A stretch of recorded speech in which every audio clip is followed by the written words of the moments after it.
What would you say are some challenges with kind of going with the local approach? Yeah, I mean, buy local definitely has its struggles. People don't typically wake up in the morning saying, "Hey, today I'm going to support the economy." They wake up wanting to have their needs met.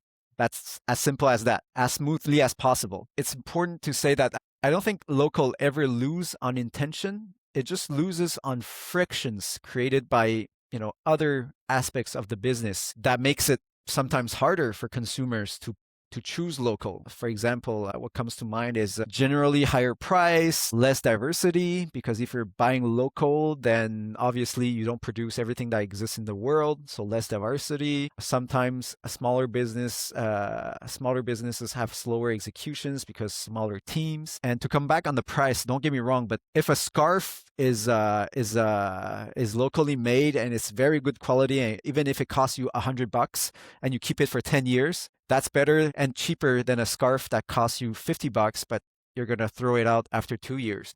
Being small is not an excuse to not meeting the standard of the consumers. We got to make sure that you're not just relying on the slogans to make the customer happy. It's the operations that do this. Even though you're a small player, it's 2026. There's no excuse in not using the tools that are out there.